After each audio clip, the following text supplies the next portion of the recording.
राधा वल्लभ श्री हरिवंश।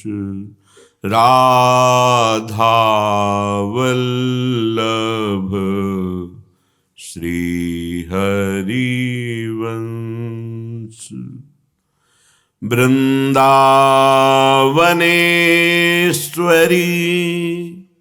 तवैव पदारविन्दम्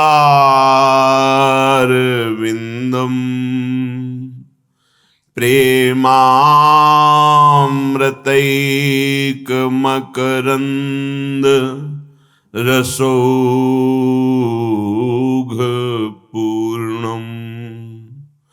हृद्यर्पितं मधुपते स्मरतापमुग्रं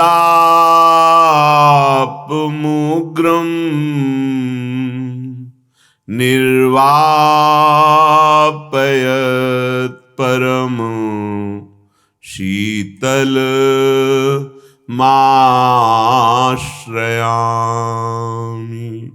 निर्वापयत् परम शीतल माश्रयामि।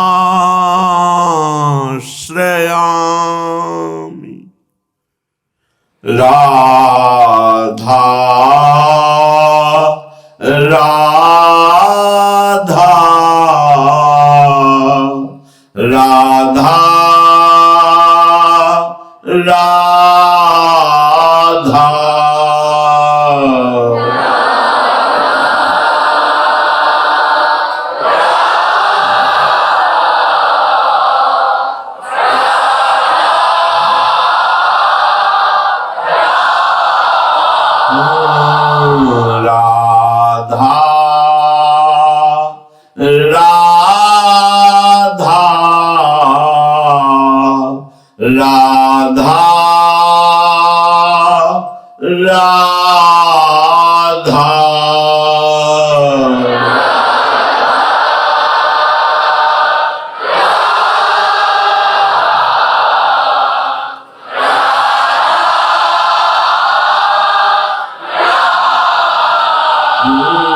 राधा राधा राधा राधा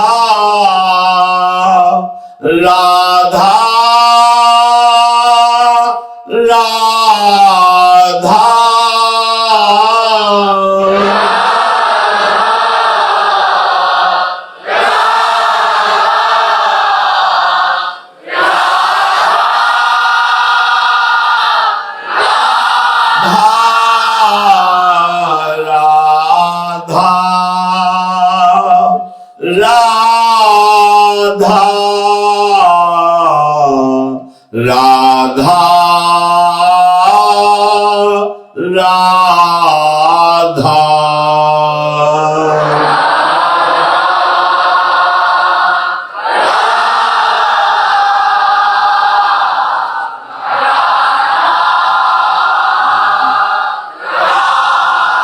श्री राधा वल्लभ लाल की जय।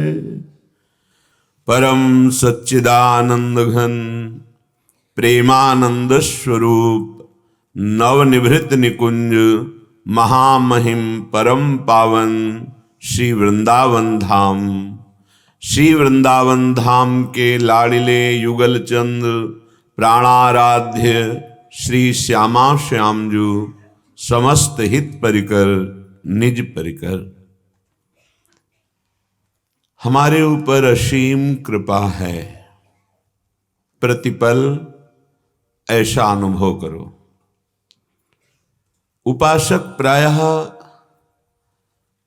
अपने गुणों को देखता है, अपने देह भाव का चिंतन करता है, देह संबंधी विषयों का चिंतन करता है। ये बहुत बड़ा दोष है। बड़ी कृपा है तो इस कृपा का स्वरूप ये होना चाहिए, अब हमें अपना चिंतन नहीं करना है, प्रायः हम अपने चिंतन में लगे रहते हैं। आप बहुत सूक्ष्मता से इसे देखिएगा, या अपने किसी संबंधी के चिंतन में, वृत्ति रागात्मक या द्वेषात्मक। बड़े भाग्यशाली सावधान उपासक हैं जो केवल प्रिया प्रीतम का चिंतन करते हैं। अपने क्या हैं हमें इससे तात्पर्य नहीं है, हमारे कौन हैं इस पर हमारी दृष्टि रखनी है। उनका स्वभाव क्या है, उनका प्रभाव क्या है, लीलाएं कैसी हैं, ये हमें चिंतन करना है। जब हम शरीर भाव से गुण दोषों का चिंतन, सुख दुख का चिंतन, तो यही दृढ़ हो रहा है बंधन। प्रायः आप देखना एकांत में, क्योंकि एकांत का तात्पर्य है अंतर्मुख होकर। ये वृत्तियां इन्हीं में फंसी हुई है। शरीर संबंधी चिंतन, शरीर चिंतन, शरीर के भोग संबंधी, शरीर के अनुकूल प्रतिकूल राग द्वेषात्मक वृत्तियां, वो मेरा वो पराया, यही माया का जाल है। इसी से मुक्त होना है। किंचन मात्र अपने देह का चिंतन न हो, किंचन मात्र लौकिक सुख का चिंतन न हो। अभी परमानंद का अनुभव होने लगेगा। चिंतन संभालना है। अभ्यास योग युक्तेन चेतसा नान्यगामिना, हमारा चित्त कहीं न जाए। इतनी सत्यत्व बुद्धि बैठ गई शरीर में, संसार में, कि लाखों बार ये सुनते हैं, समझने की चेष्टा भी करते हैं, पर समझ नहीं पाते हैं कि हमारा चिंतनीय विषय क्या है। हमें कमियां हैं तो हम श्यामा श्याम के हैं, बहुत गुण हैं तो हम श्यामा श्याम के हैं, संसार में मान है तो हम श्यामा श्याम के हैं, अपमान हो रहा है तो हम श्यामा श्याम के हैं। हमें देखना है हमारी वृत्ति श्यामा श्याम पे ही जाए। इसीलिए श्रीपाद प्रबोधानंद जी महाराज कह रहे हैं कि वो बड़े धन्य भाग हैं जिनको ऐसी दीक्षा मिली और ऐसी शिक्षा मिली। ध्रुवदास जी भी कहते हैं, धन्य धन्य धन्य तेई जे इनके उपास है, जो इनकी उपासना में रत हैं। धन्य है धन्य है धन्य है। उनका भूत भी धन्य हो गया, भविष्य भी धन्य हो जाएगा, वर्तमान तो धन्य है ही जो इनके उपास है। सेयम दीक्षा उच्च भावैर व्रतेषु सेयम शिक्षा राधिका आराधनेषु सेयम प्रेमाधीश पूर्वमूल कक्षायक्षी वृंदारण्य सौभाग्य वीक्षा। श्रीपाद कह रहे हैं धन्य है जिसको इस महामाधुर्य भाव वृंदावन बिहारिणी जो बिहारी जू के चरणारविंद की शरणागति रूपी दीक्षा मिली। बड़े भाग्य। कई बार महापुरुषों की वाणी में पढ़ा है कि या तो अहेतुकी कृपा इसी जन्म में हो गई, और या फिर बहुत काल से साधना हो रही, भगवत स्वरूपों की आराधना करते रहे, तब जाके हमें नित्य विहार रस श्री श्यामा श्याम के चरणों की शरणागति मिलती है। उच्चैर भावैर, ये सबसे ऊंचे विराजमान है। शांत दास्य सख्य वात्सल्य कांता सहचरी, ये सबसे ऊपर भाव है सहचरी भाव।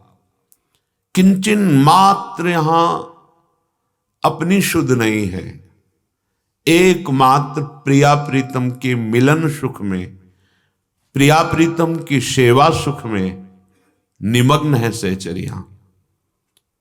बड़े भाग्यशाली हैं। जैसे आप पुरुष शरीर हैं तो आपको लगता है कि कैसे हम सहचरी हो सकते हैं, हम तो पुरुष हैं। ये पुरुष पोशाक है, स्त्री शरीर पोशाक है। कोई स्त्री शरीर सहचरी थोड़ी हो जाता है। नहीं, बनिता पुरुष भाव मिट जाए, सेवे ललितादिक के भाय। तब ये न स्त्री भाव न पुरुष भाव, जो हमारा आत्मस्वरूप है, वो आचार्य और गुरु कृपा से सहचरी भाव को प्राप्त हो जाता है। इसी शरीर में रहते हुए न स्थूल शरीर, न सूक्ष्म शरीर, न कारण शरीर, और न देव शरीर, न यातना शरीर। ये बड़ा दिव्य है। प्रियाजू की सेवा में जो शरीर हमें प्राप्त होता है, ये बड़ा दिव्य है। ये प्रेम वपु है, ये हित वपु है, हित की मूर्ति है। मानो मूर्तिमान प्रेम है सहचरी स्वरूप। वो प्रियालाल के चरणारविंद की परमाशक्ति प्रदान करने वाले आचार्य श्री हरिवंश महाप्रभु श्री सदगुरुदेव भगवान, इनकी कृपा से व्यास सुवन प्रसाद देह मानसी गढ़े चित, प्रथम भाव तन बदल करे अपबपु जो अलंकृत, व्यास सुवन प्रसाद देह मानसी गढ़े चित। ये जो इस भाव को नहीं समझ पाते हैं, वो बाहरी पाउडर आउडर लगा के बाहरी श्रृंगार ये सब वो नहीं समझ पा रहे हैं, उपहास कर रहे हैं इस भाव का। ये परम हंसों की स्थिति है। ये बाहरी हम ये वेश धारण करें, ये ठीक बात नहीं है, मना किया गया है। ये उपहास का विषय बनता है। ये आंतरिक भाव देह है। जैसे ब्रज के बहुत से महापुरुषों ने गोपी भाव सिद्ध करके श्री कृष्ण को कांत रूप में प्राप्त किया। बहुत से महापुरुषों ने सखा भाव सिद्ध करके प्रभु के नित्य सखा चिदानंद बपू प्राप्त किया। ऐसे ही ये सखी भाव है। इसमें बाहरी चूड़ियां पहनकर या बाहरी इस तरह का, एक हमारे यहां ग्रंथ है सेवा पद्धति का विस्तार, उसमें वर्णन किया गया है कि नहीं, सेवक जी भी महाराज कहते हैं सखी कहता आप गात। शरीर ये थोड़ी सखी है। शरीर भाव भूलना सहचरी भाव की तरफ बढ़ना है। पांचों भूले देह सुधी, छठे भावना रास की। यहां चूक कर बैठते हैं। जो श्री कृष्ण को रिझाने के लिए चला है, उसे ब्यूटी पार्लर में जाके श्रृंगार करना, बिल्कुल अच्छे से समझ लीजिए। किसका श्रृंगार कर रहे हैं? देह का। नहीं, प्रथम भाव तन बदल करे अपबपुजु अलंकृत। अलंकार कौन से धारण करने? पहले देह भाव का त्याग करो, तीनों देहों का, स्थूल सूक्ष्म कारण। प्रथम भाव तनु बदल करे अपबपुजु अलंकृत। इस शरीर का ही राग त्याग करके प्रभु के नाम बल से, आचार्य चरण बल से वो अपु बपुजु करे। अपु आत्मस्वरूप, बपु सहचरी रूप। ये बात है, बाहरी बात में नहीं। जब तक महापुरुषों के चरणों का आश्रय लेकर, तब तक बाहरी बात नहीं बननी। हमारे बाहर वस्त्र आवेष्टित करके, घूंघट काट के तो हम सहचरी हो जाएंगे। फिर माताएं बहनें तो सिद्ध सहचरी हैं, लेकिन वहां आदेश कर रहे हैं बनिता माने स्त्री शरीर, पुरुष भाव मिट जाए। न स्त्री भाव रहे न पुरुष भाव, सहचरी चिदानंद भाव है। अब ये बात ना समझने के कारण बहुत ही उपहास्पद हो जाता है। समझ में नहीं आता कि भक्ति को आडंबर क्यों बनाया जाता है, नाटक क्यों किया जाता है। अगर लोक रिझावा है तो और भी मार्ग हैं जिनसे लोक रिझाओ। भक्ति तो केवल अपने प्रीतम प्रभु को रिझाने के लिए है। शेयम दीक्षा उच्च भावैर्व्रतेषु। तस्मात् शास्त्रम प्रमाणम ते कार्याकार्यो व्यवस्थितौ। आपका जीवन की शैली कैसी होनी चाहिए, ये शास्त्र प्रमाणित होनी चाहिए, मनमानी नहीं। ऐसा इसलिए बोल रहे हैं कि ऐसे कुछ दृश्य उपस्थित होते हैं, बिल्कुल ठीक नहीं। चाहे स्त्री शरीर हो या पुरुष शरीर हो, हमारे यहां के महापुरुषों ने गंगाबाई, यमुनाबाई, कर्मठी बाई, भागमती बाई, ये सब नित्य विहार रस की उपासक, नागरी दास जी की कृपा प्राप्त भागमती भाई, एक से एक महान मलिन वस्त्र धारण किए हुए हैं, तन ढका हुआ है, रात दिन प्रिया प्रीतम के प्रेम में, और तेज ऐसा है देखते ही वासनाओं का नाश हो जाए, ऐसी महामहिम भागवती बल से युक्त। यही तेज देख करके तो अकबर सम्राट का भांजा यहां का अधिकारी था आगरा प्रांत का, वो गश्त पे आया हुआ था वृंदावन, देखा बाई जी को, गंगा यमुना बाई हरिवंश महाप्रभु की शिष्या थी, मलिन वस्त्र, फटे वस्त्र, रज लगी हुई, फिर भी जैसे आग को ढका नहीं जा सकता ऐसे उनका ब्रह्मचर्य, उनका राधा वल्लभ लाल जी के प्रति प्रेम तो खिला वो कमल जैसा।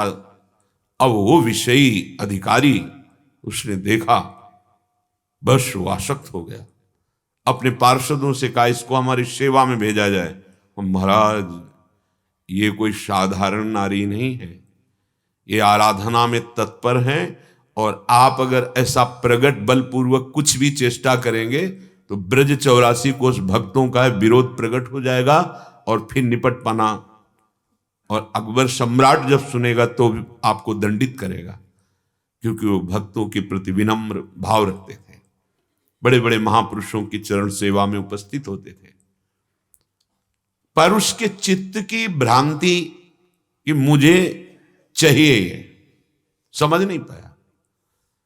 2 वैश्याओं को पैसे से 9 युवतियां थी, खरीदा और कहा ये तो केवल हम फीस दे रहे हैं, अगर उनको हमारे महल तक ले आओगे तो जितना तुम रुपया कहोगे हम दे दें। अब वो तो अर्थ के लिए जीवन बेचने वाली साधु वेश धारण किया, वैसे ही रज लगाई, मलिन वस्त्र पहने और बाई जी के पास पहुंच गई। राधे राधे, देखा भक्त स्वरूप तिलक, वैसे ही तिलक लगा, बड़ी प्रसन्न हुई। कोई भक्त आई, विराजी, थोड़ी देर चर्चा हुई, चली 8-10 दिन लगातार नियम से आ जाती। ऐसे सरल भक्तों का स्वभाव सरल होता है, संत सरल चित जगत हित जान स्वभाव स्नेह, इनका स्वभाव ही होता है प्रेम सबसे। कौन क्या है ये नहीं देखते, मेरे प्रभु ऐसे भाव में देखते हैं। अब कोई लगातार बराबर कई दिन आवे, फिर अचानक 2 दिन ना आवे, फिर तीसरे दिन आ जाए, ऐसा ही किया उन्होंने कहा आप 2 दिन से नहीं आए कि आपका स्वास्थ्य ठीक नहीं था क्या? तो उनका नहीं, हमारे यहां एक बहुत बड़े महापुरुष आए हैं, यही मथुरा में, 2 दिन उनकी सेवा में थी, पर आज हमारा आपका मन, आपसे मिलने के लिए बहुत लालयित हुआ हमारा मन, तो फिर हम उनसे अनुमति लेके आ गए, अभी वो मथुरा में ही है, क्या आप चलेंगे उन महापुरुष के दर्शन करने? बाई जी ने कहा वैसे तो हम कहीं जाती नहीं, पर उनका हमारी इच्छा एक बार आप देख लो।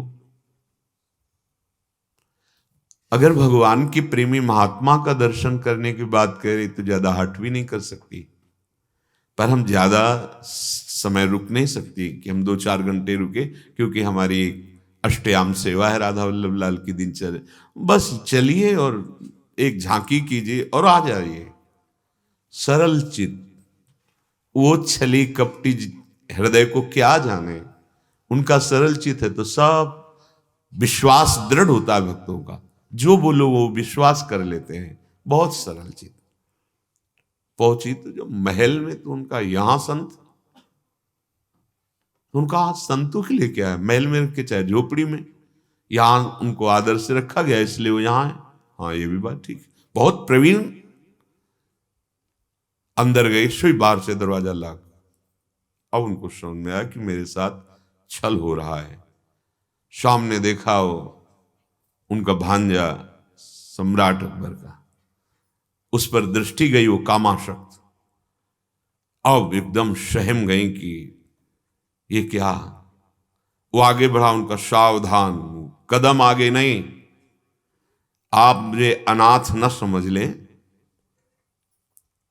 नाथ अनाथन हित समर्थ, मोहन श्री राधा। जो आत्मसमर्पण किए हुए, ऐसा कैसे हो सकता है, अमंगल कैसे हो सकता है। पर वो कहां राजमद से मतवाला, वो आगे, क्योंकि अब वहां कोई शासक नहीं कि दूसरा कोई रोक दे। बस आंख मूंदी, श्री हरिवन श्री हरिवन श्री हरिवन श्री हरिवन, बाई जी गायब। और वहां बड़ा भयानक सिंह गर्जना, वो मूर्छित होकर गिर गए। लघुशंका कर दी सामने एक बबर से। देख लो, सुकुमार तत्व की उपासना है, पर वही तत्व है जो नरसिंह अवतार धारण करता है। वही तत्व है जो अपने भक्तों के लिए विविध रूप धारण कर लेता है। कोई दूसरा थोड़ी है, वही है। भ्रम भूल्यो भटकत कर, भ्रम में न भूलो कि बहुत सुकुमार तत्व हैं हमारे प्रभु। वही है जो अनंत ब्रह्मांडों के महाबल हैं। ऐसा मूर्छित होकर के गिरा कि होश ही नहीं है। बाई जी अपनी कुटिया पे, आंख खोली तो देखा वृंदावन कुटिया पे। कर तुम अकर तुम अन्यथा कर तुम, सर्व समर्थ प्रियालाल के उपासना में मगन उनको कोई, जहां राधा वहां बाधा कोई छू सके। अब होश आया तो बार बार वही सिंह की दहाड़, वही से चीखा चिल्लाया। सैनिक जनों ने दरवाजा को देखा, बस उसके दिमाग में वही भय, वही बार बार वो विकल। अपने जो शासक जन उनसे पूछा, कोई उपाय करो, नहीं मेरे प्राण निकल जाएंगे। बार बार मुझे सिंह दिखाई दे रहा है, उसकी दहाड़, ऐसा लगता है मेरे ऊपर आक्रमण कर रहा है, बहुत छाती जल रही, अब बचा लो। तो उनका महाराज बहुत बड़ा अपराध बन गया, वो महाभागवत है जिनके प्रति आपने काम भाव किया। अगर आप बचना चाहते हैं तो उन्हीं के चरणों में चलो तो बच सकते हो, दूसरा कोई उपाय नहीं। वहां से बुलाया गया। बाई जी अपनी कुटिया में थी, कुटिया के बाहर इस साष्टांग दंडवत करके लौट गया और कहा मेरी रक्षा करो, मैं नहीं समझ पाया, मेरे से गलती हो गई। बाई जी बाहर निकली और कहा राधा राधा राधा, राधा वल्लभ लाल की जय। भैया आप पवित्र भाव रखो, जाओ भगवान तुम्हारा मंगल करे। कैसा है, करत जे अनशयन निंदक तीनों पे अनुग्रह कियो। हमारी महारानी जी के चरणों का जो चिंतन करते हैं उनका हृदय इतना मृदुल होता है, क्योंकि हमारी महारानी जी का स्वभाव है, वही स्वभाव उतरता है शरणागतों पे। जाओ भाई, भगवान तुम्हारा मंगल करें। कभी बहुत से रत्न और भेंट लाया था। गंगाबाई यमुनाबाई जी ने कहा नहीं नहीं, ये मुझे नहीं चाहिए, ये तो आप किसी की सेवा में लगन, हम तो ब्रजवासियों की टूक और राधा वल्लभ लाल की जूठन से जीते हैं, ये ले जाओ, इसकी जरूरत नहीं। तो उसको समझ में आया कि क्या है। तो ये हमारा बाहरी रूप ये जो बनाने का भाव है कि हम ऐसे, ये हम सबसे प्रार्थना करते हैं ऐसी कोई गलती न करना कि उपासना ही भ्रष्ट हो जाए। हम समझ नहीं पाते प्रेम क्या है, उपासना क्या है, और बह जाते हैं बनावट पर और दम भा जाता है। बहुत कुछ देखने को मिलता है। उपासक बिल्कुल सावधान। बाहर से बनावट से प्रभु, अच्छा इस चमड़े से श्री कृष्ण प्यार करेंगे, अरे श्री कृष्ण के प्यार करने की भावना में इसका त्याग हो जाता है भाई। ब्रह्मादिक के भोग सब विषम लागता है नहीं। प्रभु का प्रसादी वस्त्र धारण किए हुए, प्रभु की प्रसादी से जीने वाले इन शरीरों के राग पर नहीं रहते। शरीर रागी कभी भाव को प्राप्त नहीं होता। शरीर राग त्यागी ही भगवत भाव को प्राप्त होता है। बहुत सावधानी की जरूरत है सहचरी भाव को समझना।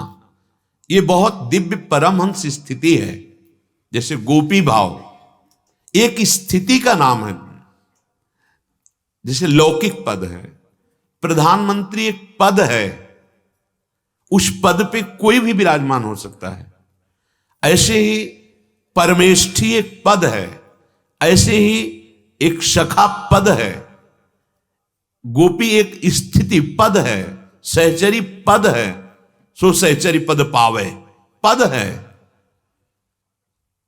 उसमें कोई भी विराजमान हो सकता है। कोई का तात्पर्य स्त्री पुरुष नहीं, आत्मस्वरूप जो हमारी आत्मा है वो सहचरी स्वरूप में होती है। स्थूल सूक्ष्म कारण तीनों से परे है ये भाव दे। हम बाहरी, अरे मुख में रज लगाओ, तिलक लगाओ, जैसे साधारण वस्त्र पहनो और नाम जप करो, खूब प्रियालाल को रिझाओ, भाव देह की प्राप्ति हो जाएगी। ये बाहरी बहुत अंदर से लगता है, धोखे में मत रहो। ये चार लोग प्रणाम करने लगते, चार लोग वाहवाही करने लगते हैं, हाँ ये ऐसा ये ऐसा नहीं, नाटक मत करो। अंतर का विषय श्री कृष्ण आत्म तत्व से प्रेम करते हैं, क्योंकि वो आत्मस्वरूप हैं। जब तक आप आत्मस्वरूप में स्थित नहीं होगे श्री कृष्ण को नहीं जान पाओगे। ये बाहरी चमड़े से साधक प्यार नहीं करता, फिर श्री कृष्ण कैसे प्यार करेंगे? बाहरी तुम भव बनवा करके ऐसे करके श्री कृष्ण को रिझा लोगे, अरे काम वासना को बढ़ाओगे और भ्रष्ट हो जाओगे। मानो, प्रार्थना मानो, तन को सजाने वाला मन को श्री कृष्ण में नहीं लगा सकता, और मन श्री कृष्ण में जिसका समाहित होने लगता है, समर्पित होने लगता है, वो तन से उदासीन हो जाता है। आप देखो बड़े बड़े महाभागवतों के चरित्र पढ़ करके देखो कैसा जीवन, चाहे वो स्त्री शरीर में हो चाहे वो पुरुष शरीर में हो, कितनी ऊंची स्थिति है।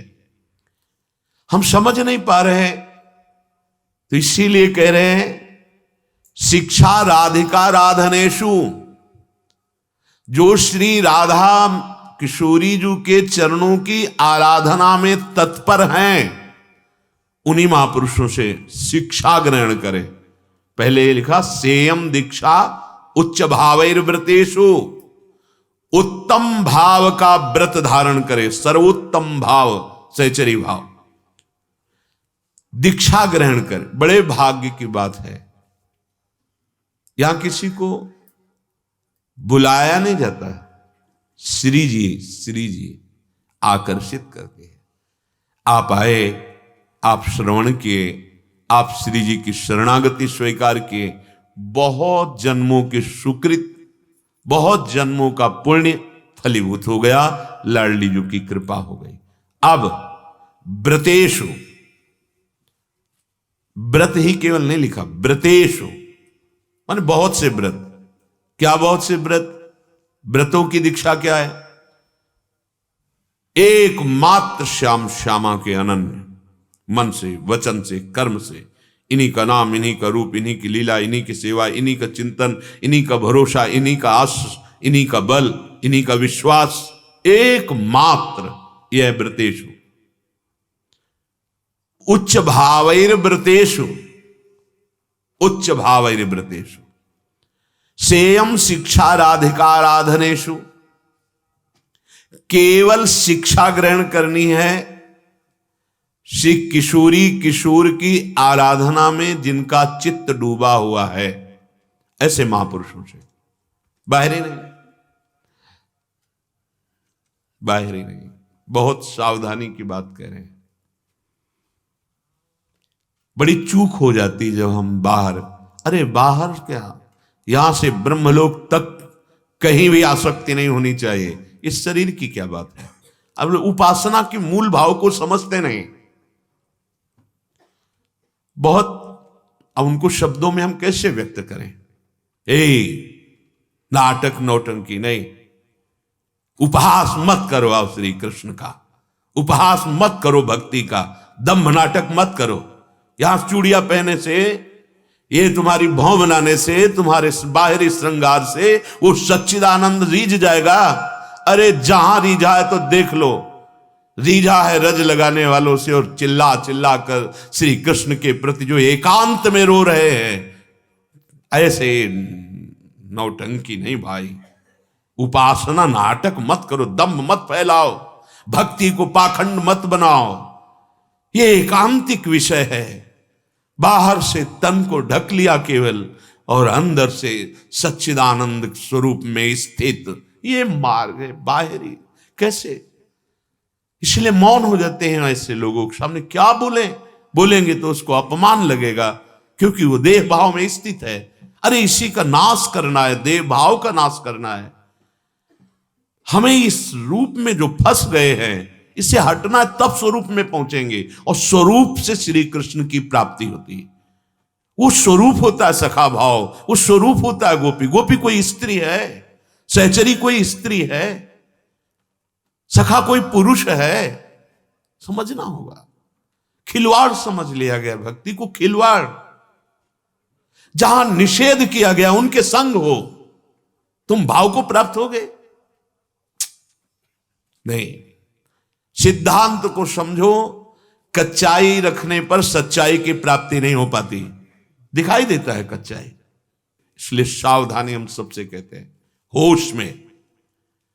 ये भक्ति का तात्पर्य हृदय का परिवर्तन, भक्ति का तात्पर्य चिंतन का परिवर्तन, भक्ति का तात्पर्य है त्रिभुवन का त्याग।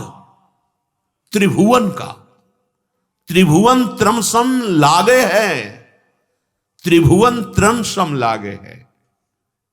भाई जी महाराज महाभाव स्थिति के महापुरुष हैं। धोती कुर्ता चश्मा, महाभाव श्री कृष्ण चंद्रजू अधीन है। पूज्य राधा बाबा महाभाव स्थित। कैसे?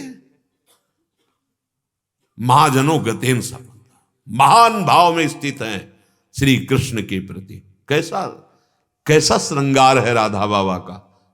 जब पीछे चरित्र चला था, वो दिव्य नव किशोरी स्वरूप, और श्री कृष्ण आते हैं, श्री कृष्ण का श्रृंगार करते हैं, और हृदय से नहीं लगाते तो बहुत तड़पन है। तो भाई जी जो भाव दे में, फिर आते क्यों तड़पती है? चल मैं तुझे ले चल रही हूं ऐसी जगह कि श्री कृष्ण देखते ही तेरे को हृदय से लगा लेंगे। लाडली जी के समीप भाव दे। ये सब अंदर की बात, बाहर नहीं। बाहर तो देखो बाबा एक सन्यासी, बाहर देखो भाई जी एक गृहस्थ वेश में। इन महापुरुषों ने नहीं जाना क्या? ये महापुरुष नहीं सजा सकते थे क्या? और एक ब्रजमंडल भरा पड़ा है ऐसे सिद्ध महापुरुषों से, पूर्व से लेकर, जो गोपी भाव, सहचरी भाव, एक से एक भाव को स्वयं महाप्रभु हरिवंश चंद्रजू हित सजनी का स्वरूप है। कैसे विराजमान है? उनके अनुयायी शरणागत जन, एक से एक सिद्ध महापुरुष, सहचरी भाव। कैसे? हम जहां महापुरुष चले उसी मार्ग से चलेंगे तो एक नया स्वरूप, एक नया नाटक। बिल्कुल नहीं, नहीं बहुत दूर हो जाओगे श्री कृष्ण से और प्रवृत्तियां व्यभिचार में उतर जाएंगी। शरीर रागी कभी अनुरागी हो सकता है। अरे शुद्ध नहीं रहती शरीर की भाई। अगर सहचरी भाव की प्राप्ति की बात कह रहे तो महाप्रभु कह रहे कैसे प्राप्त होगा? बोले थी थी बचन मिथुन मुख निसरत, सुनि सुनि देह दसाकिन। रात दिन चतुरासी जी का गायन करो, रात दिन चतुरासी जी के चिंतन में, निज मंत्र के चिंतन में, तब जाकर के उनकी कृपा से वृंदावन का दिव्य प्रादुर्भाव हृदय में और अपने स्वरूप का अनुभव प्रियाजू के समीप सेवा करते हुए अपनी किशोरी मात्मानम किम सुकुमारीम नुकले, वो स्वरूप। भाई इसको भूलना है। ये गोपी नहीं है, ये सखा नहीं है, ये तो पंचभूतों से मिला हुआ केवल भगवत प्राप्ति के लिए इसकी मान्यता है। नहीं किसी काम का नहीं। मृत है, मृत जीते जी मृत है यदि इसमें भाव नहीं है। जीवित सव समान ते प्राणी, ये कोई पवित्र चीज है? इससे राग रहित होना है भाई। सत्संग, शास्त्र स्वाध्याय, भजन मार्ग, ये राग रहित होने के लिए, राग बढ़ाने के लिए नहीं है। ये व्यर्थ का कोई चिंतन न करे कि इसके सजाने से, इसके दुलार से प्रभु की प्राप्ति हो जाती, नहीं भाई। हाँ, इसको इसलिए सुरक्षित रख रहे हैं कि जैसे श्री जी का सेवा पात्र अन्य है, ऐसे ये भी सेवा पात्र है, बस राग रहित हो करके। शिक्षाम राधिका आराधनेषु, हम इसके आराधन में लगे। अरे हमारी आराधना, हमारा श्रृंगार का विषय स्वामिनी जो है, हमें उनके श्रृंगार की चिंतन में या प्रगट सेवा में, इसकी कौन, रज लगा लो, तिलक लगा लो, हाँ वस्त्रों से शरीर ढक लो जैसे प्रभु दे दे। इसके लिए हमें श्रृंगार, इस शरीर को, इसको सजना, ये राग पूर्वक बहुत हानिकारक हो जाएगा भाव देह की प्राप्ति में। और बिना भाव देह के कैसे श्री जी का, कैसे प्रभु का। अरे आंसुओं को चुरा कर रखो, श्री कृष्ण इन्हीं में बिक जाते हैं। असलियत में यदि उनके लिए रोना आ गया, पर देखो किनको रोना आया है, जो राग रहित जीवन, जिन्होंने अपने जीवन में राग का नाश कर दिया। कई कई दिन भजन में डूबे हुए, भिक्षा की याद भी नहीं रहती। नागरीदास जी को श्री जी आती है, ए बाबा तुम्हें पता है लाडली जी को अच्छा नहीं लगता, स्वयं लाडली जी को अच्छा नहीं लगता। मैया कई दिन से कह रही बाबा भिक्षा के लिए नहीं आया, चलो भिक्षा मांगो जाकर और भिक्षा पाओ। ये लाडली जी को अच्छा नहीं लगता। एक लंगोटी पहनते हैं, रात दिन भजन में डूबे हैं, तब सहचरी भाव को तब दिखाई दे रहा है, वे मृदु चिबुक प्रलोई प्रबोधत, तू भामिनी करसों कर टारत। नागरीदास जी ने लिखा है, ये परमहंसों का एकांतिक रस है। महान जो भगवत प्रेम में मत वाले जन है, इसको बाहर मत प्रपंची बनाओ, इसको स्वांग मत बनाओ, इसको नौटंकी नाटक मत बनाओ। ये हृदय का विषय भक्ति है। ये दिखावा, ये क्या मिल जाएगा भाई, क्या मिल जाएगा, मिलेगा क्या? नाशवान प्रणाम नमस्कार रुपया पैसा वाहवाही वीडियो आम की पुष्टता, क्या मिलेगा? हम अपने आप को समर्पित करने के लिए चले हैं और सबको भगवत भाव में देखने के लिए चले हैं। सब मेरे प्रभु हैं, मेरे को कोई माने, अरे नहीं, मुझे मानना है। सब मेरे प्रभु, चिद चिद लक्षणम सर्वम राधा कृष्णमयम जगत। इसीलिए शिक्षा राधिका आराधनेषु, जो श्री जी की आराधना में तत्पर हैं, उन्हीं से दीक्षा उच्च भावैर व्रतेषु सेयम शिक्षा राधिका आराधनेषु। अगर हम ऐसे ही मनमानी चलेंगे तो हमें लक्ष्य की प्राप्ति नहीं होगी, या जो शब्द ब्रह्म पार ब्रह्म की अनुभूति नहीं है उनकी बातें सुनेंगे तो नहीं चल पाएंगे। ये शास्त्र जाल है, फंस जाएगा जीव। सेयम प्रेमाधीश पूर्व मूल, जो सबके मूल हैं वह है श्री लालजू महाराज।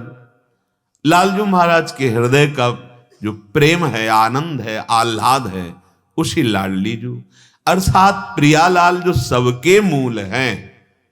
सेयम, रात दिन उनकी सेवा में रहो। रात दिन हमारा भाव जुड़ा, हम सो रहे हैं तो उनकी सेवा के लिए कि हमारा शरीर इंद्रियां फिर स्वस्थ होंगी, प्रातः काल से फिर सेवा में हम लगे। हमारी हर चेष्टा प्रभु की प्रसन्नता के लिए, हमारी दिनचर्या शौच स्नान आदि सब प्रभु के लिए है, क्योंकि हम तैयार होकर उनकी सेवा में जा रहे हैं। शेयम प्रेमाधीश, ये प्रेम के मूर्तिमान स्वरूप रस सिंधु सबके मूल श्री राधा वल्लभ लाल, श्री श्यामा श्याम, इनकी सेवा। आगे फल बता रहे, वृंदारण्य सौभाग्य वीक्षा, ये वृंदारण्य प्रकाशित हो जाएगा आपके नेत्रों के सामने। वीक्ष माने तो देखना, निरखना, ऐसे ही खुले नेत्रों में दिव्य वृंदावन, और वृंदावन में विहरण करते हुए प्रिया प्रीतम। यही तो हम देखने के लिए, यही हम पाने के लिए साधना करते हैं, भगवत साक्षात्कार, उनकी सेवा। हमें सब सौभाग्य श्री जी दे रहे हैं और आश्रित हो जाओ, वो दे देंगे, बस सावधानी। जैसी आज्ञा हो वैसे चलना चाहिए, मनमानी बिल्कुल नहीं करना चाहिए। अध्यात्म में जहां हम थोड़ी भी मनमानी करते हैं तो ये वही मन है जो हमें बहुत जन्मों से प्रभु से विमुख रखा है, बहुत जन्मों से। आज जाकर हम ये समझ पाए हैं। तो मन को गुरुदेव की वाणी के अनुसार, मन को शास्त्र के अनुसार चलाना सीखें, हम मन के अनुसार ना चलें। श्री हरिराम व्यास जी कह रहे हैं, निष्काम हुए जो श्याम ही गावहु। ये भगवत मार्ग है, नहीं खान पान ते भावे है, नहीं कोमल वसन सुहावे। कैसे कैसे नाटक शुरू हो रहे भगवत कृपा से वंचित करने वाले। तब लगता है तुम जीवन को नष्ट कर रहे हो। नहीं नहीं, बहुत सावधान, बहुत सावधान। जिस सुख के लिए, जिस मान के लिए, जिस धन के लिए, जिस यश के लिए तुम ये नाटक पे उतर रहे हो, वो इससे नहीं मिलेगा। ये 4 दिन की बात है। क्योंकि जब तक इंद्रियां और मन हमारे अधीन नहीं है, ऐसे आचरण करा देंगे साहब, मिट्टी में मिल जाएगा। हम यदि वास्तविक प्रभु का आश्रय ले लें तो सब हो जाएगा और चाह नहीं रहेगी। उससे बड़ा कौन धनी होगा जिसके श्री कृष्ण है, जो एक पलक झपकते अनंत ब्रह्मांडों की रचना कर दी। वो मेरे प्रभु हैं, इससे बड़ा धनी कौन होगा? वो मेरे प्रभु। ये तृष्णा भोगों की, मान सम्मान, ईर्ष्या, पता नहीं कैसे ये हृदय में हम बर्दाश्त करते हैं। अरे निकालो, यही श्री कृष्ण से नहीं मिलने दे रही, और इसी के निकालने के लिए उपासना है। देखो, कुछ बातें ऐसी होती जो सोचने मात्र से ठीक हो जाती है। आप सोच ठीक करो अपनी, जैसा सोचोगे वैसा बन जाओगे, जैसा बनना है वैसा सोचो। एक योगी लालजी महाराज थे, गंगा के किनारे, उन्होंने उपदेश किया था। बाल योगी थे, बड़े ही योग में प्रवीण अवस्था को प्राप्त थे। वो जब मिले तो जैसा सोचोगे वैसा बन जाओगे, जैसा बनना है वैसा सोचना प्रारंभ कर दो। चिंता नहीं करनी, हर विकार दूर हो जाएगा। पर हम सोचे तो कि हमारा मार्ग क्या है, हमारा लक्ष्य क्या है।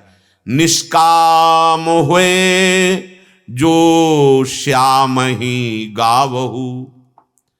यदि हम प्रभु का यश गान करने लगे, नाम कीर्तन करने लगे, और हमारे हृदय में थोड़ी निष्कामता आ जाए तो अभी सुख मिलने लगे, जिससे सुख कहते हैं वास्तविक। पर हमारे अंदर इतनी तृष्णा बढ़ी हुई है भोगों की, वासनाएं बढ़ी हुई कि निष्कामता शब्द से ही परिचय नहीं। कहीं भी जाएं हम सकामता लेकर, कहीं भी कुछ करें सकामता लेकर, मतलब कामना के बिना तो हमारा कुछ होता ही नहीं। तो कामना यदि प्रभु की तरफ लग जाए तो इसी को निष्काम कहते हैं। जैसे मेरा खूब भजन बने, मैं अच्छे आचरण से चलूं, मेरे हर कर्म से प्रभु प्रसन्न होवें, और मेरे जीवन का ऐसा स्वरूप बने कि सबको सुख पहुंचाऊं और अंतिम समय प्रभु को प्राप्त हो जाऊं। ये भी तो कामना है, पर इस कामना को परम पवित्र निष्काम कहा गया है। जो प्रकृतिजन्य भोगों की कामना है ये निंदनीय है, प्रभु की तरफ नहीं। कांटे से कांटा निकाल लो, ये कामना से इस कामना को नष्ट करो। परमात्म कामना से प्रकृति कामना को नष्ट कर दो। भगवत प्राप्ति की आशा से अन्य आशाओं को रौंद दो।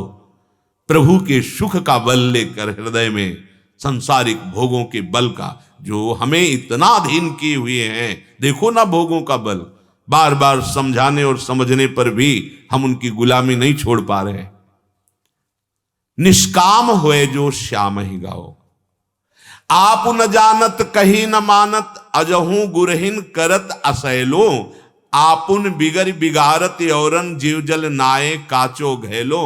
हरि की भक्ति बिनु तन मन मैलो। आप तो जानते नहीं कौन सा विशुद्ध भक्ति का मार्ग है, और यदि गुरुदेव समझाते हैं तो उनके विरुद्ध हो जाते हैं।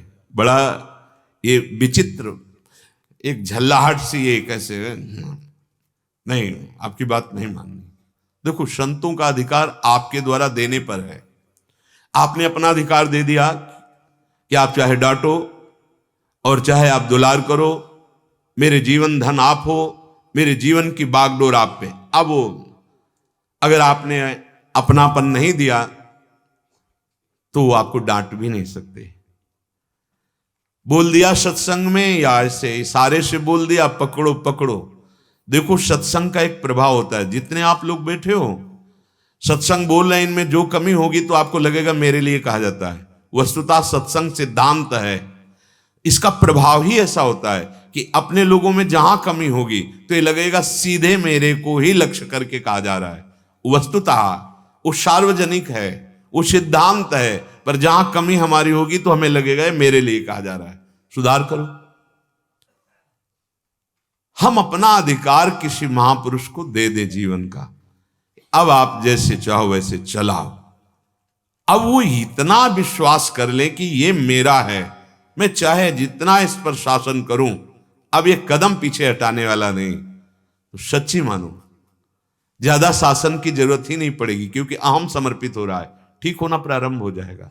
पर प्राय ऐसा नहीं होता।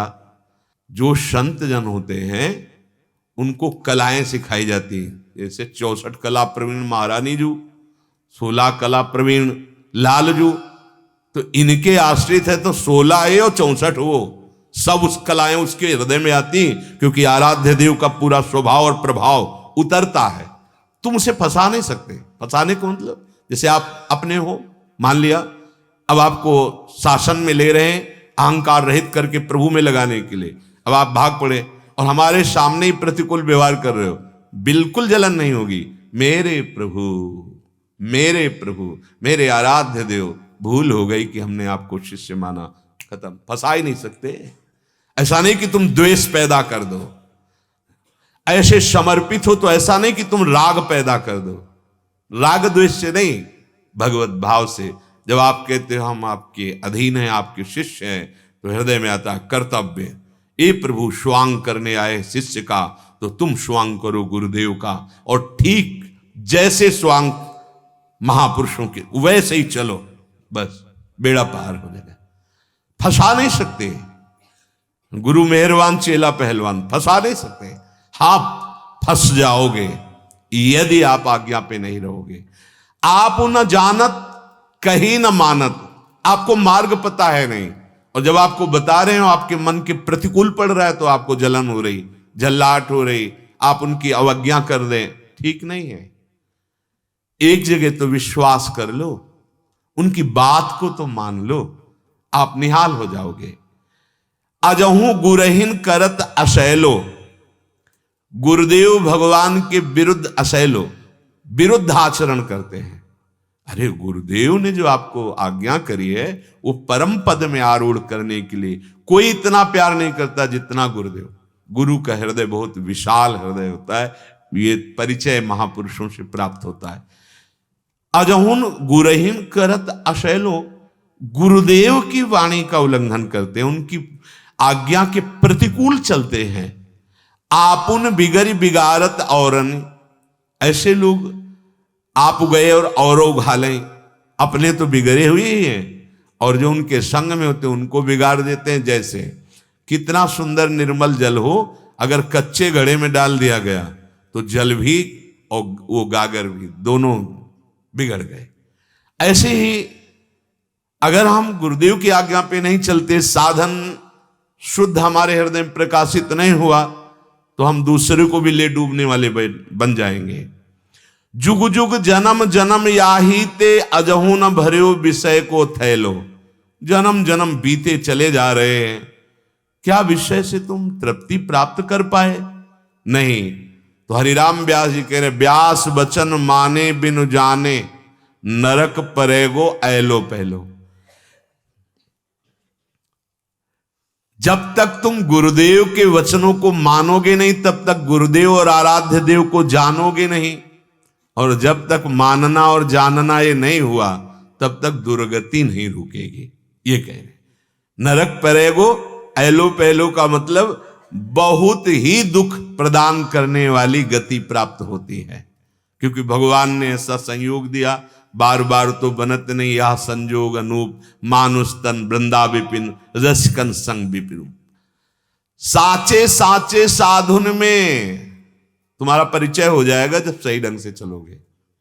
ये प्रगट के ही संत भगवान नहीं, अप्रकट महात्मा रसिक जनों का संग होने लगता है। जो दिव्य है, जो पार्थिव तन त्याग कर अपने भावदेह में है, उन महापुरुषों का आगमन होता है। उस उपासक के हृदय में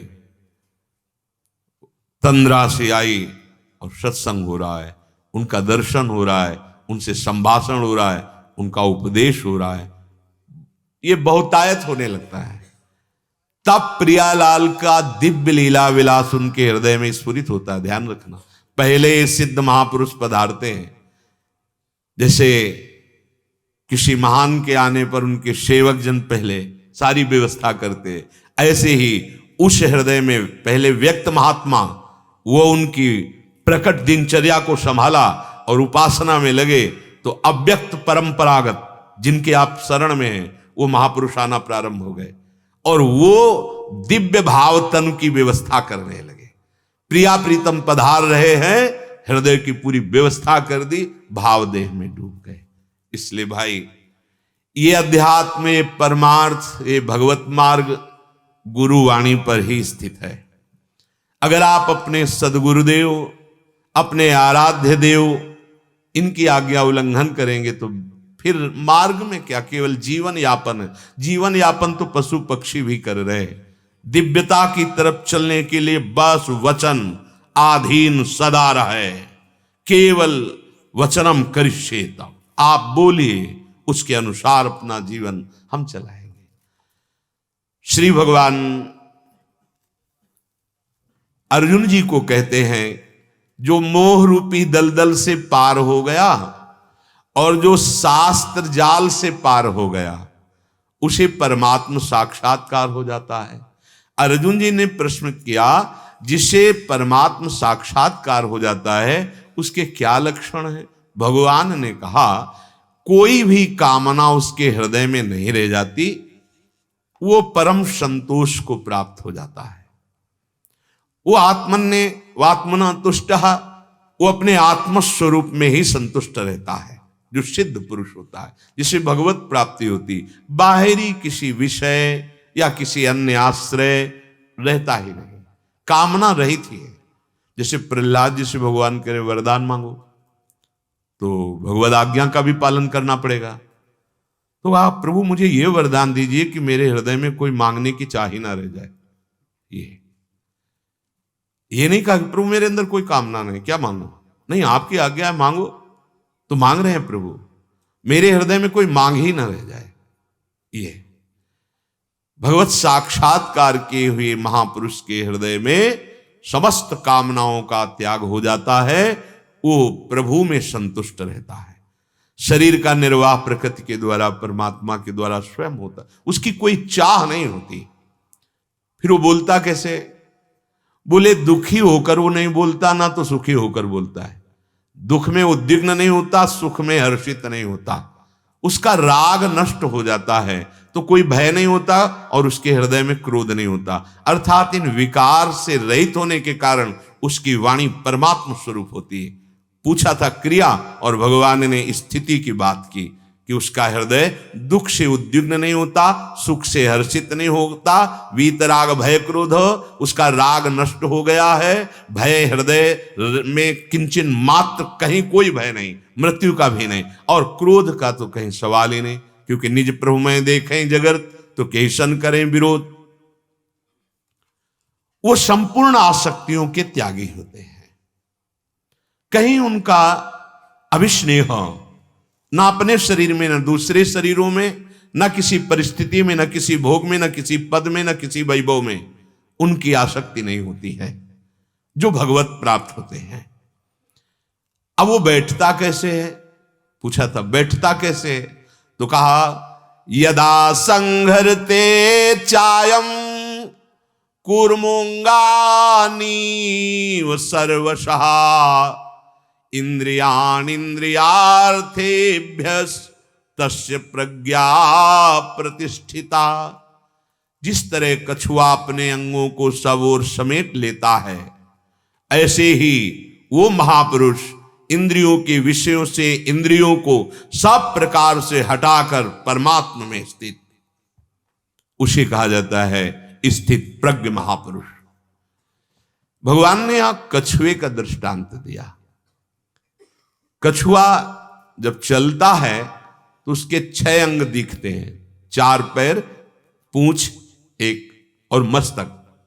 परंतु जब वो अपने अंगों को छिपाता है तो केवल उसका कवच दिखाई देता है, बड़ा मजबूत होता है। ऐसे ही स्थित प्रज्ञ 5 ज्ञानेंद्रिया और 1 मन, ये 6 जो मना कष्टान इंद्रियाणी प्रकृति स्थान कर्षति, इन 6 को प्रकृति से हटाकर परमात्मा में स्थित कर चुका है।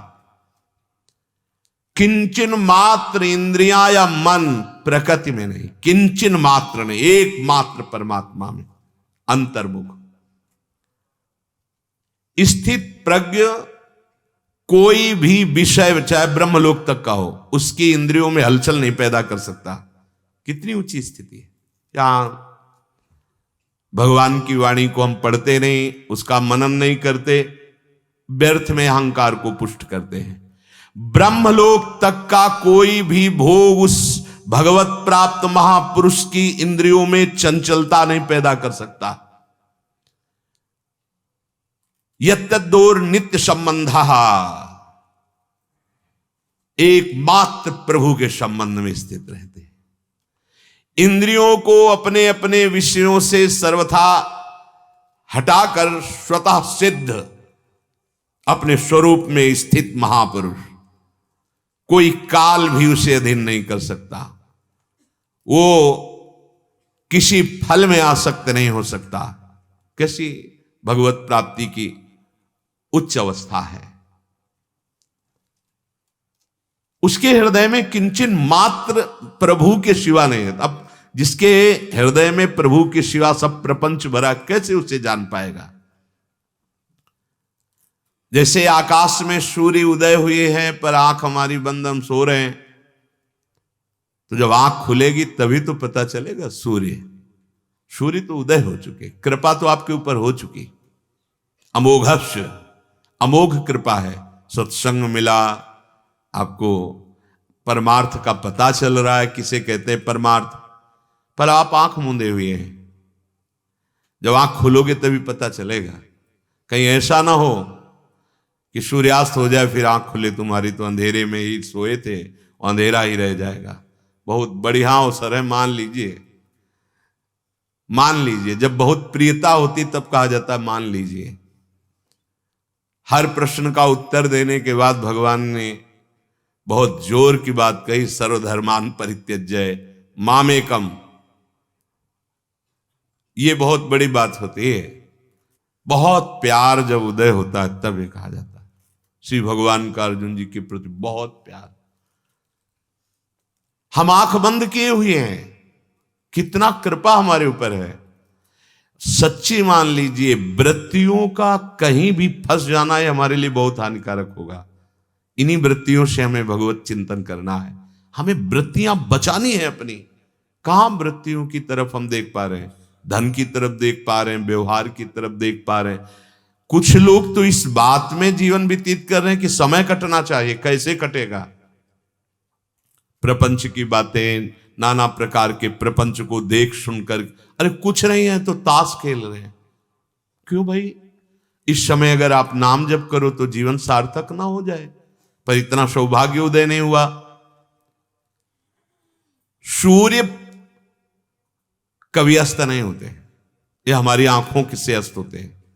जैसे बड़े पहाड़ हैं वो उधर ऐसे, उनका एक, हम क्या समझते हैं कि हमारे आंखों से उजल हो गए तो हमारी आंखों में प्रभु नहीं दिखाई दे रहे तो प्रभु नहीं है क्या? अरे बोले प्रभु को जानते ही नहीं तो उनसे क्या प्यार करते? तुम अपने को जानते हो लेकिन कितना प्यार करते हो? अपने को जानते हो? नहीं जानते हो। अपने स्वरूप को जानते हो? नहीं।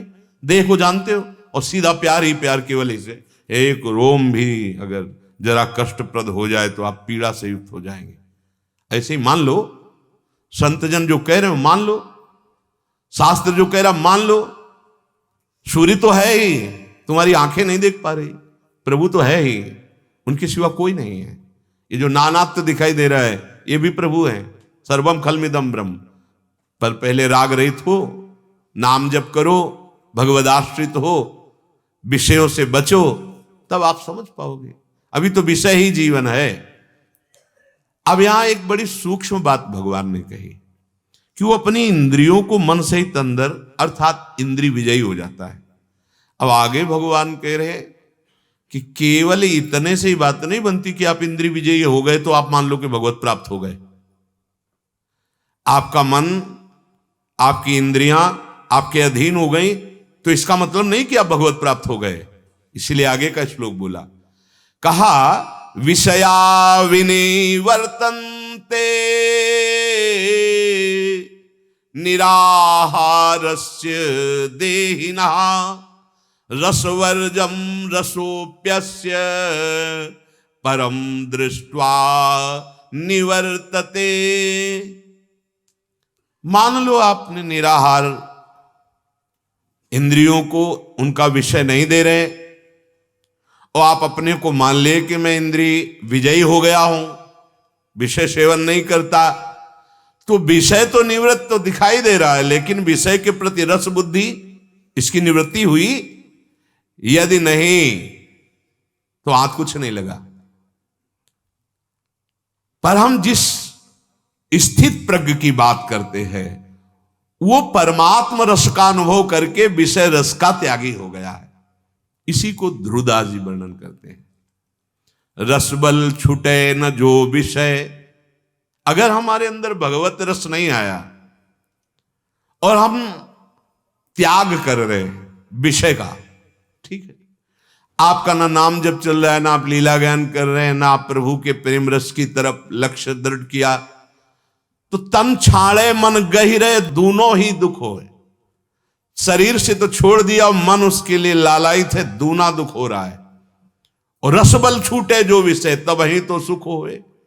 यदि नाम का, प्रभु के लीला गायन का, प्रभु की प्राप्ति का दृढ़ लक्ष्य है, नाम चल रहा है, चिंतन चल रहा है, तो उससे रस प्रकट होता है। उस रस के बल से विषय में रुचि ही नहीं रह जाती। ये हुआ वास्तविक त्याग। तन छाड़े मन गई रहे दोनों ही दुख होए। अगर हमारा शरीर विषय से अलग है और मन विषयों का चिंतन कर रहा है, उसमें सुख बुद्धि रख रहा है, तो अभी कोई भगवत प्राप्त थोड़ी हो गए। हम इसी की बड़ी बड़ाई करने लगते हैं। निराहारस देहिना, ये नहीं खाया, ये नहीं पिया, ऐसे नहीं, ऐसा नहीं किया, तो हम उसी का गर्व कर लेते। भगवान कहते हैं अभी बात नहीं बनी। बात बनेगी परमात्म रस की स्थिति में, जब इनके प्रति कोई महत्व ही ना रह जाए। हम जो कुछ त्यागते हैं उसका अभिमान बहुत जोर का बना रहता है। इसीलिए भगवदानंद नहीं मिलता त्याग होने पर भी। कहीं भी किसी भी त्याग का अभिमान, त्याग की स्मृति का भी त्याग, तब रस की अनुभूति होती है। इसीलिए बिना गुरु कृपा के लाभ नहीं मिलता। कैसे? अब गुरुदेव ने कहा है कि ये नहीं करना, ये नहीं करना, तो वो हमारे अभिमान का विषय थोड़ी, उनकी कृपा से वो त्याग हो रहा है। नहीं, हम तो उसी में लगे हुए थे, गुरुदेव की कृपा से हो। त्यागाभिमान नहीं, त्याग का जो हमारे अंदर अभिमान है वो भगवत प्राप्ति नहीं होने देगा। इंद्रियां विषयों से हटा ली, जितेंद्रिय हो गए, ये हमें भाव हो गया, पर हमारे अंदर रस बुद्धि है, सुख बुद्धि है, तो भगवत प्राप्ति तो हुई नहीं। तो क्या हुआ? तन छाड़ा मन गई रहे, दोनों ही दुख हुए।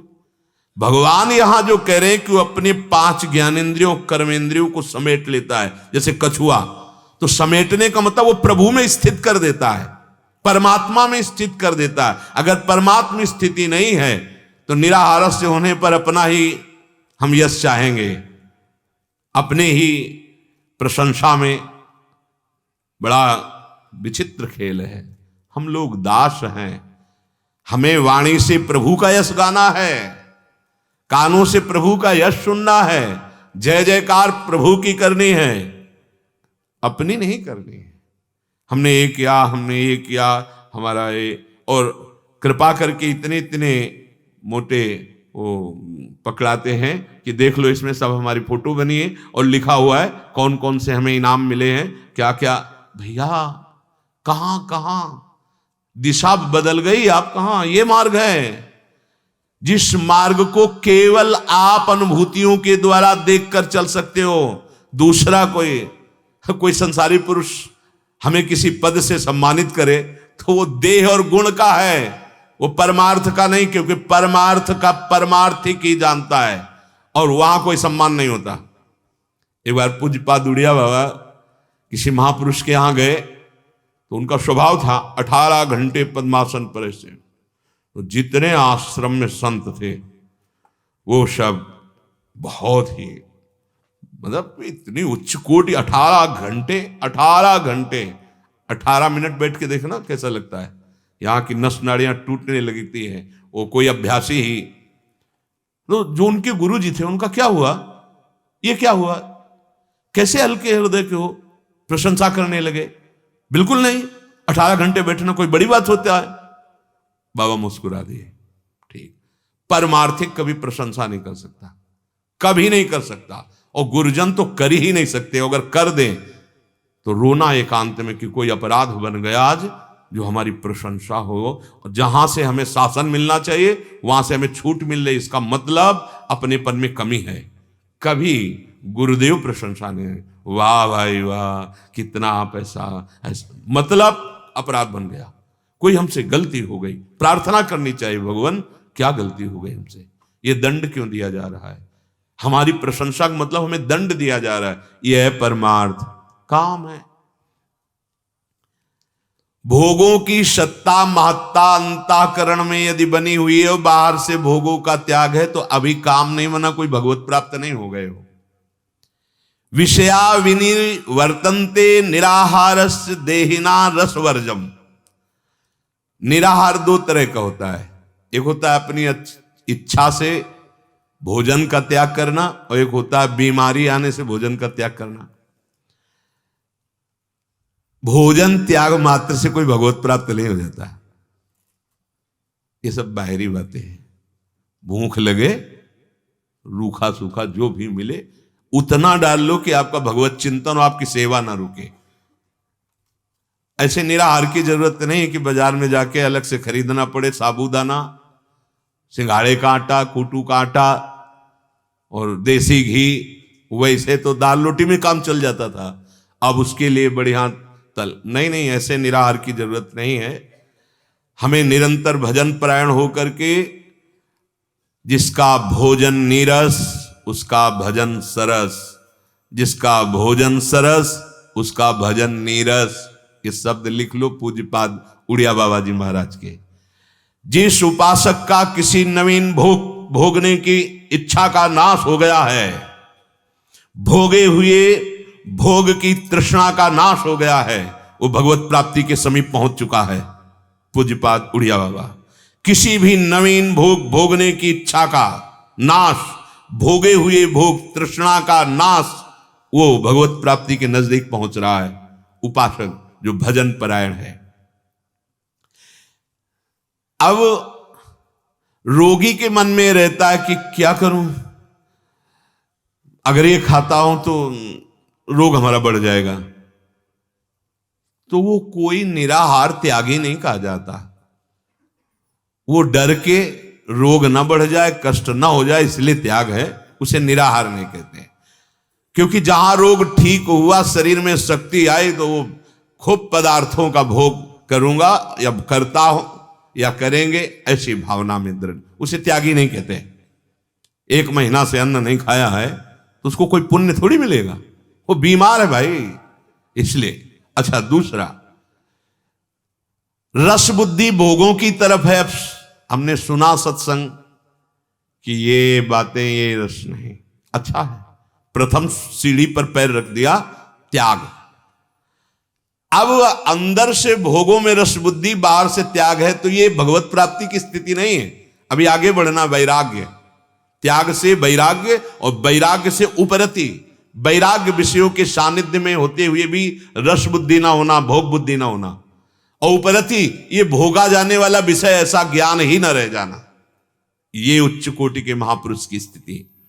इंद्रियों से विषयों का बाहरी त्याग कर देना केवल भगवत प्राप्ति नहीं माना जाएगा, उसमें रस बुद्धि सुख बुद्धि उसका भी निवारण हो जाए। जिनका स्वाभाविक ही भोगों पर राग है, सत्संग सुनकर उसका त्याग किया, सावधान रहें। यदि नाम जप नहीं चल रहा, भगवत उपासना नहीं बन रही, तो टिक नहीं पाओगे ज्यादा दिन, वो फिर उसी विषयों में गिर जाएगा, क्योंकि रस बुद्धि सुख बुद्धि है। तीव्र वैराग्य उदय होना चाहिए। तीव्र वैराग्य विचार पूर्वक उनका ऑपरेशन होना चाहिए मन से। क्या है इसमें? बहुत बार देखा, बहुत बार खाया, बहुत बार सूंघा, बहुत बार भोगा। क्या है? बहुत जन्मों से भोगा। ए मन, धिक्कार है तुम्हें। अय बुद्धि, धिक्कार है तुझे, जो सच्चिदानंद सुख की तरफ न बढ़कर इधर तो सुख मान रही है। रस बुद्धि निवृत्त नहीं हुई, पर वो प्रशंसनीय है, निराश होना नहीं, पर उतना ही केवल, ऐसा कोई खास बात नहीं। जैसे कई बार विनोद में कह देते हैं कि भाई हम अगर फल खा के रह रहे तो इससे थोड़ी भगवत प्राप्ति हो जाएगी। फल तो बहुत से पक्षी केवल फलाहारी है।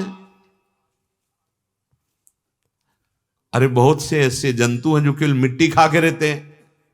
बहुत से ऐसे जलचर केवल जल से जीवित रहते हैं, और बहुत से ऐसे जीव हैं जो वायु से जीवित रहते हैं। क्या इनको भगवत प्राप्ति हो जाती है? यही बात ध्यान रखना है। यहां जो भगवान कह रहे, विषया विनिवर्तन्ते निराहारस्य देहिना। आपका चिंतन क्या बन रहा है? मैं 10 साल से फलाहारी हूं, इसका जल्दी रोटी पालो और इस अभिमान को चूर करो, और राधा राधा राधा राधा राधा राधा। चिंतन अन्य नहीं, अन्य वस्तु का मद नहीं। आगे बढ़ो, बिल्कुल सहज स्वभाव, सरल भाव, जैसे प्रभु हमें रख रहे हो वैसे। बस फल मिला तो आज फल पा के रह रहे, कल हलवा मिला तो हलवा पा के रह रहे, परसों नहीं कुछ मिला तो भूख पा के रह रहे। ये अध्यात्म के परमार्थ पथिक। गृहस्थी में जैसे प्रभु जो रूखा सूखा दिए, भोग लगाया, जय जयकार की, पाया, कर्तव्य कर्म कर रहे हैं, नाम जप कर रहे हैं। अभिमान किसी विषय का नहीं आना चाहिए। रसोप्यस्य परम दृष्ट्वा निवर्तते। जो परमात्मा में स्थित हो गया है, उसकी रस बुद्धि त्रिभुवन से हट जाती है। त्रिभुवन त्रिसम लागे, रस बुद्धि खत्म, क्योंकि वास्तविक रस का परिचय मिल गया। रस की ही मूर्ति दोई रसिक लाडली लाल। अब परिचय मिला रसमय हरिवंश, परम परमाक्षर, रस स्वरूप हरिवंश और रस स्वरूप वृंदावन, रस स्वरूप श्यामा श्याम। तो हमारा भी स्वरूप रसमय है। अब विषयों की तरफ आकर्षण, रस बुद्धि नहीं रह गई। रसोप्यस्य, रस बुद्धि जब तक कहीं है, रस बुद्धि सुख बुद्धि। अरे बहुत दुर्लभ भगवत प्राप्ति इसीलिए कही जाती है कि बहुत ही घुमाव से माया फंसा लेती है। चले परमार्थ की तरफ, एक कदम नहीं देख पा रहे कि हम परमार्थ की तरफ चल रहे कि वापस लौट रहे हैं। जब हम घर से निकले तो हमारा लक्ष्य क्या था? भगवत प्राप्ति। हम का तात्पर्य समस्त वैरागी। जब आप सत्संग के लिए कदम निकाले तो आपका लक्ष्य क्या था? साधु संग करने जा रहे हैं, इसका मतलब भगवत मार्ग को जानने जा रहे हैं, भगवत प्राप्ति के लिए जा रहे हैं, निष्पाप होकर, परम पवित्र होकर महासुख प्राप्ति के लिए जा रहे हैं। फिर परिवर्तन क्यों नहीं हो रहा? विचार करो। रस बुद्धि कहीं है, कहीं सुख बुद्धि है। नहीं तो जो भी घर से निकलता है भगवत प्राप्ति का ही लक्ष्य है। हमें तो ये लगता है साधु मार्ग का मतलब क्या है? जब कोई साधु बनने के लिए निकलता है तो उसका लक्ष्य क्या होता है? भगवत प्राप्ति। अगर और कोई लक्ष्य है तो साधु हो ही नहीं सकता। जिसका भगवत प्राप्ति लक्ष्य है वही साधुता धारण कर सकता है। साधुता बहुत बड़ी वस्तु है। रसोप्यस्य, रस बुद्धि साधक की कहीं भी नहीं होनी चाहिए, एकमात्र आराध्य देव में। अगर ये रस बुद्धि है तो राग है तो भोग है, फिर वहीं पहुंच गए। निष्कामता ही राग का नाश है। निष्कामता जब तक भगवद रस का अनुभव नहीं होगा तब तक कैसे आएगी निष्कामता? बिल्कुल कुछ अच्छा नहीं लगता। आप भजन करके तो देखो, भजन बढ़ाओ, एक ऐसी स्थिति आ जाती, कुछ अभी कोई अवस्था नहीं है विषय त्याग की। हम देखते हैं नहीं चाहिए हमें विषय सुख, तो हृदय में बहुत आनंद का अनुभव होता है कि देखो सत्संग का प्रभाव, कि इस समय तो इसको बावरा होना चाहिए भोगों में, विषय में। प्रसादक कहता है नहीं, कोई सुख की आकांक्षा नहीं। बहुत बड़ी बात है, बहुत बड़ी उपलब्धि है। यही तो हमें भगवत प्राप्ति नहीं होने देता, भोगों में सुख बुद्धि। उसकी सुख बुद्धि नष्ट हो जाए, वो परमात्मा में स्थित माना जाता है। बाहरी सब कुछ है, सुख बुद्धि भोगों में है, भले नहीं भोग रहे तो अभी परमात्मा प्राप्ति की स्थिति नहीं है। श्री भगवान कह रहे हैं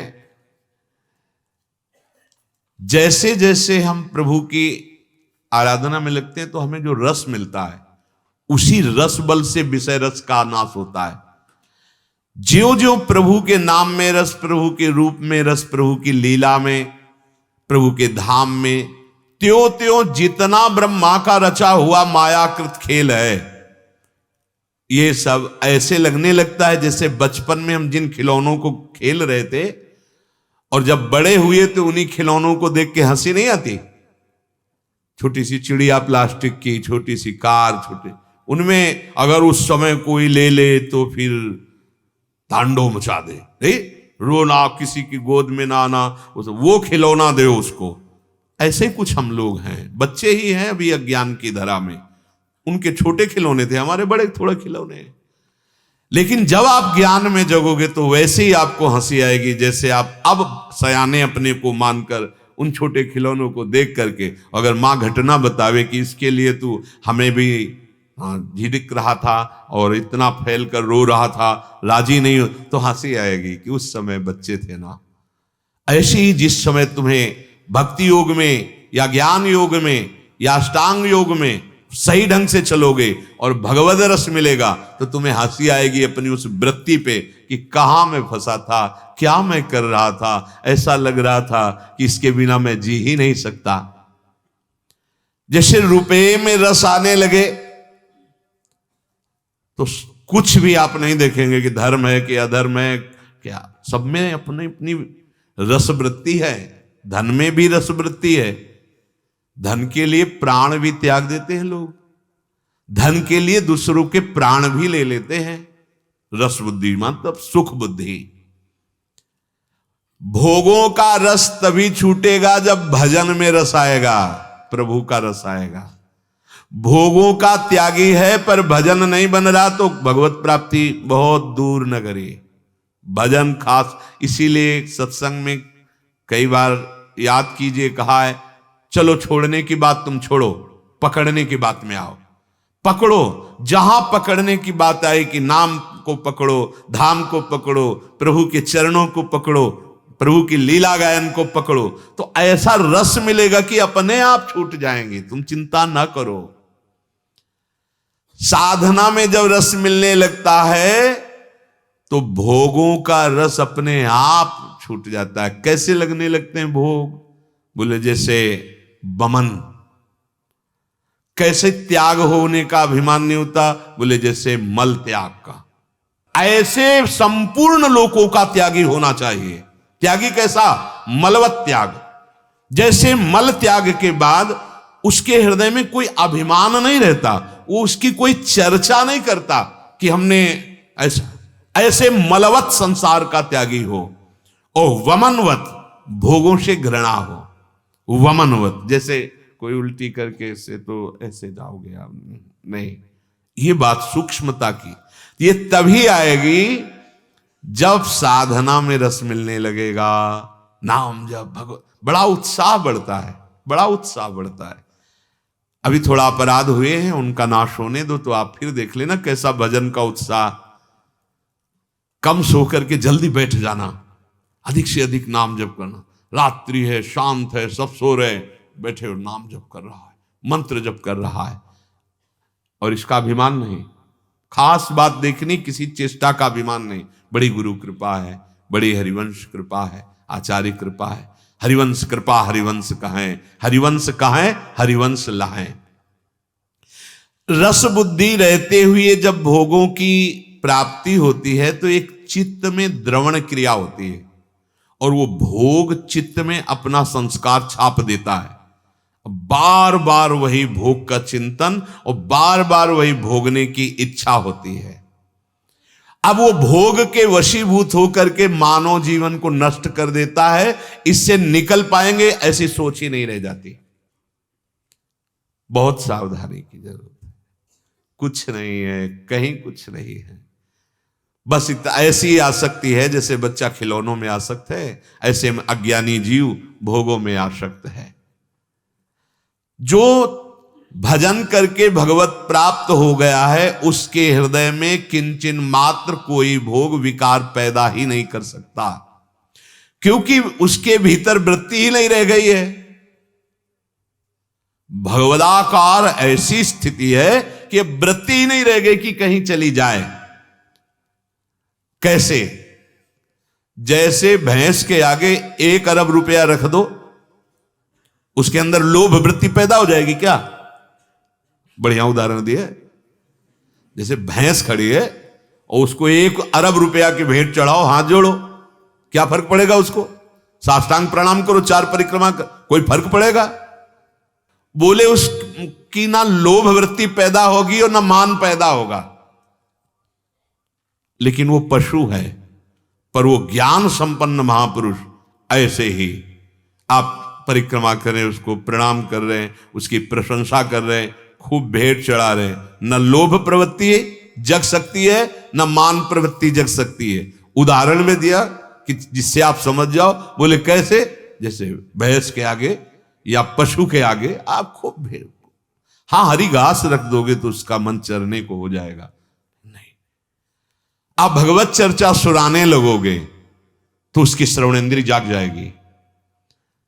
देखो सनकादि कितने बड़े महापुरुष हैं, पर भगवत चर्चा के बहुत आशिक है। जहां भी भगवत चर्चा, और कहीं ना हो तो आपस में ही चर्चा। भगवान शंकर कैसे भगवत चर्चा के श्रवण के लोभी कि काकभूषुंड जी की सभा में हंस बनकर श्रवण कर रहे हैं, भगवत चर्चा कथन के लोभी। हाँ, ये हमारे अंदर कहां है ये व्यसन, कहां ये लोभ? भगवान नाम जप का लोभ, भगवत कथा का लोभ। बहुत सा सुंदर सुंदर सब रूप हैं, क्या कोई पशु तुम्हारे रूप को देखकर लुभायमान होगा? उदाहरण तो बहुत सुंदर सुंदर सब, तो वो लुभायमान थोड़ी जगह बहुत सुंदर है।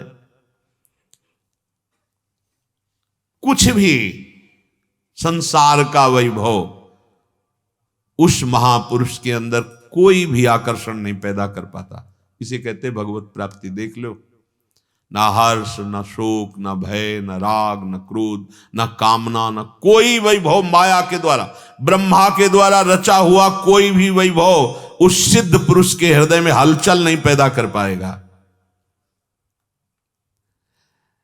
जैसे हमारे कहीं शरीर में खुजली हो तो हम खुजलाते हैं, उसमें जो सुख का अनुभव होता है, जैसे दाद हो जाए, बस ऐसे ही सारे इंद्रियों के विषय सेवन के सुख है, खास नहीं। प्रहलाद जी ने भी वर्णन किया है। तत्वज्ञ महापुरुष के चित्त में कोई भी विषय भोग सामने हो रहा है तो उसके हृदय में हलचल नहीं। एक तो विषय भोग रखा हो और एक विषय भोग हो रहा है। जैसे आश्चर्य का विषय है कि शौभरी जी मछली की क्रीड़ा को देखकर ऐसा, तो जो स्थित प्रज्ञ है, भगवत साक्षात्कार किया हुआ महापुरुष, तो सामने भोग क्रियाओं को देखते हुए भी वो ज्यों का त्यों निर्विकार रहेगा, क्योंकि रस बुद्धि का नाश हो चुका है। नाशवान में रस बुद्धि है तो तुम्हें अनुभव हो रहा है कि रस है, वस्तुतः उसमें रस नहीं है। नासतो विद्यते भाव, है ही नहीं रस। कहां रस है? बोले भोजन में रस है। ठीक है, क्या रस में तुम्हें अच्छा लगे? बोले खीर है, रसगुल्ला है, नमकीन, खट्टा, मीठा। ठीक है, बैठो, पवा रहे हैं अभी। हर कवल में रस कम होता चला जाएगा। आपको लग रहा है कि बहुत रस लग रहा है, और लाओ पवाते चले जाओ, वही मन, वही इंद्रियां, वही जबान कहेगी बस नहीं नहीं पाओ, वो खड़ा हो जाएगा, नहीं नहीं बस नहीं, रस था नहीं, बोले अब छक गए। उसे रस ही नहीं कहते, उसे रस ही नहीं कहते। तुम्हें भ्रम था रस है। आओ भगवत रस में, तन मन के बिछुरे नहीं, चाह बढ़े दिन रैन, कबहु संजोग न मानही, देखई भरी भरी नैन। रात दिन पान कर रहे हैं, करत पान रस मत परस्पर, पर लोचन त्रसित चको। जितना रस पान करोगे भगवत रस, उतना ही प्यास बढ़ती चली जाएगी। और यहां नहीं, अब नहीं चाहिए। क्या, किस इंद्री का रस भोगो, अंदर से अगर ना निकल पड़े, नहीं चाहिए, वो कुछ क्षण के लिए है, फिर उसका चिंतन बनेगा, फिर उसमें लगोगे। अंदर से कोई भोग, कोई भी सुख, आप देखो अगर उसमें रस होता तो नहीं क्यों निकल पड़ा? आपकी तृषा, आपका रसास्वादन बढ़ना चाहिए क्योंकि रस उसमें है, लेकिन नहीं निकलता। कोई भी भोग हो, आप बहुतायत में जब उसका सेवन करें। एक महात्मा को खीर बहुत अच्छी लगी, अब कई दिन खीर का चिंतन बना के भरपेट मिले, कहीं दो नाम मिली होगी। महात्मा बताया ना कि जो भगवत चिंतन करते उनको कलाएं प्राप्त हो जाती, कैसे, किस विषय से कैसे जीतना है। एक भगत के यहां देखा बहुत सी गाय और भैंस थी, तो उन्होंने कहा आप साधु सेवा करेंगे? हाँ महाराज, बोलिए क्या? बोले खीर पवानी 10 साधुओं को। बोले वो तो दूध है ही, हम पवा देंगे, आप कै बजे आओगे? बोले आप जब दोपहर में आ जाओ। बोले 10 महात्माओं का? बोले हम 20 की व्यवस्था रखेंगे, आप चिंता ना करो। अच्छे से अधौटे दूध करके खीर बनाई 20 महात्माओं के लिए, कड़ाह में भर। अकेले आए, उनका और महात्मा? बोले हैं यही, 5 ज्ञान इंद्रियां, 5 कर्म इंद्रियां, अपने भाव हैं यही हैं, अकेले हम पूरा बंद कर दो कमरा, ले खीर।